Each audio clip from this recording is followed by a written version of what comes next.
Hey everyone, Matt Pisarcik from Razor Emporium coming at you again for these behind the scenes videos. Today, we're going to be looking at the tune-up service. So the tune-up service was originally developed more than 10 years ago as a way to provide an option for people who are buying razors on eBay, or they maybe found grandfather's razor in the cabinet, or they've got one on a auction site or a Facebook group and they want to try to use it, but they're a little bit maybe apprehensive if it's ready to go, if it's hygienic, if it's shave ready. I can happily report that after 10 years of doing this, we have serviced more than 10,000 razors through our tune-up service alone. It's been awesome. It's been a huge asset for the wet shaving community, and we're happy to offer it. The tune-up service actually begins with razors coming to us in packages, and we open these guys up.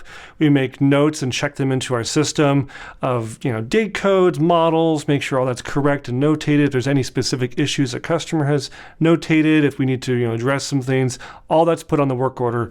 That goes in an envelope with the razor, and these two stay together as they make their way through the shop. That's our next destination. So now that the razor is over the shop, our crew begins to disassemble them. We give them an initial ultrasonic cleaning. Now, ultrasonic cleaning is very different than regular cleaning because it uses heat and a detergent, a very strong surfactant actually, and it uses a process called cavitation. And this is different than, like, let's say a dishwasher or scrubbing with a toothbrush, because it actually works on a microscopic level. Razors are then polished lightly with a polishing compound on a cotton wheel, and we're going to kind of really try to work to bring out as much of the original finish as we can. At the same time, we're going to be doing any of the painting of indicators, handles, dots, all that kind of stuff. Some of these processes involve a powder coat, like on, let's say, the black line on a Fat Boy, or the red tip on a red tip razor, or the black handle super adjustable. And powder coating is actually much more like the factory original condition.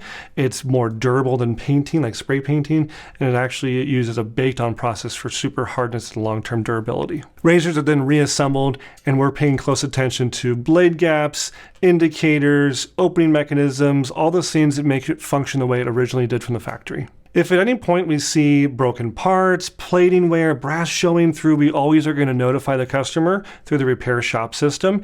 And that's up to the customer if they want us to kind of go the next step and either upgrade to a revamp or replace a part, but it's up to the customer. We always tell you guys though. Razors then hit my desk where I do the final inspection and I sign off on everything. I want you guys to know that I see every single razor leaves our door. That's one of my jobs, is to ensure quality throughout the process. These are then going to be marked as completed, and they're taken over to the shipping department. Our crew gives the razors a final look over. They actually hand sign off the fact that they package them, and they throw in a free polishing cloth. Now, this is because it always would break my heart when I would, we'd send back these razors and the customer would maybe use the wrong product and actually do damage once they received it back.